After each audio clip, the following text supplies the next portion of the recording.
In my reactor, so we back with Orphan Chapter 11, Pia. 2 weeks before Thanksgiving, Pia stood at the narrow mullioned windows on the fourth floor of Ward Number 6, looking out over the Delaware River outside St. Vincent Orphan Asylum. It was a late Sunday afternoon, a few minutes before supper time, and a gathering of great clouds hung low in the sky. It has been raining all day, and the Swallow River churns swift and deep. The bare trees on the opposite shore like black fingers reaching over the rocky heights. Upstream, a stone bridge crossed the water into a jumble of brick buildings and tower of smokestacks. The orphanage play yard stretched out towards the water, the brown fenced-in lawn filled with gray puddles and soggy grass. The empty iron swings sat and slide like the skeleton of some half-buried beast. Despite the dreary weather, she would have given anything to open the locked windows to rid the room of a stench of fear, loneliness, and urine that seemed as thick as the panel on the walls. She wondered if the other 18 girls talking and whispering on the 10 beds behind her felt the same way. She would have asked, but they probably wouldn't answer. Had she known what their reaction was to be, she had never would have admitted she didn't like touching people when one of the girls asked her to braid her hair a few days ago. She would have lied and said she didn't know how. Instead, she told the truth, and now they watched her from the corners of their eyes and kept the younger girls, including Gigi, away from her as if she were someone to be feared. Even Jenny avoided it. It felt like school all over again. She told herself she didn't care that she was used to being shunned, and the only thing she cared about was leaving. But it hurt more than expected.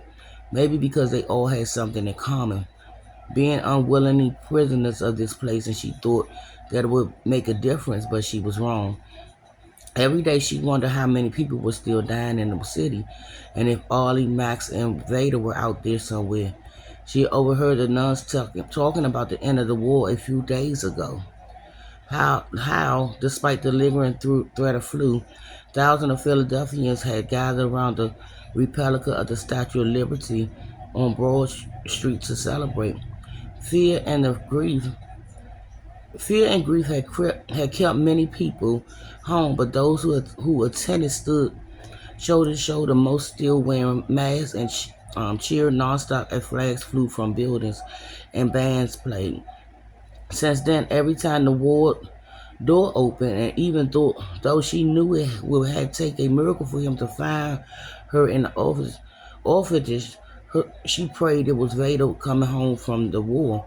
It never was.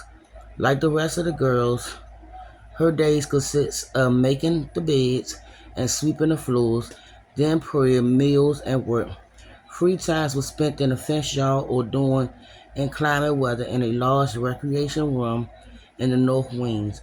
On Sundays, everyone attended church in the chapel in the back of the building and had a period of rest before dinner in the afternoon. Pia worked in a baby ward 7 days a week with time off for sleep, meals, and an hour of recreation after supper. Ida was the only girl who would talk to her, and she hardly talked at all. Other than that, other than what needed to be said while caring for the babies, Pia had to admit Ida scared her a little bit, like a tight lid on a simmering kettle, ready to explode at any second. One minute she was brooding silently, the next she was cussing out the girls from the laundry if they didn't put the baskets of clean diapers in the right spot.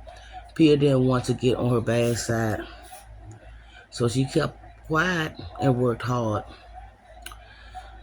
New babies came in nearly every week, some from the city and others with bottles of breast milk from St. Vincent Home for Unwed Mothers, which was next door. Sister Agnes once brought in an infant in a wicker basket with a note attached that reads, "This infant was found on the sidewalk between 50th and 51st Street." Another baby, a newborn, arrived with a letter that read, "Dear Madam, knowing my little infant will get better care in your institution than I'm able to give it, I for the present leave it in your charge, Born Monday, 7 a.m. She has not been Christian. I call her Murray, yours even truly, a poor mother. With every child that came in, Pia prayed it would be one of her brothers. It never was. Now blinking back tears as she stood at the window, she couldn't help thinking about last Thanksgiving when Muddy was pregnant. Her father hadn't been enlisted yet. They had all been certain the war would be over soon, and life had seemed full of hope and possibilities. They couldn't afford a turkey, but in an effort to fit in, Muddy had allowed Peter to join Finn as a Thanksgiving massacre, which meant dressing up like a ragamuffin to scramble for pennies in the streets and go door to door begging for treats. It was all in good fun, especially since everyone on Shunk Alley had so little to share and no one cared if they got treats or not.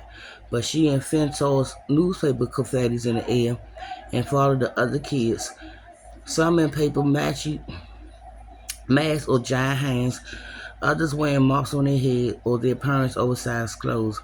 P and Finn didn't have masks, but they drew on their faces with coals and beet juice, and for those few hours, no one cared that she was German. It was the most fun she had ever had, and she made Finn promise they'd do it every year as long as they were able.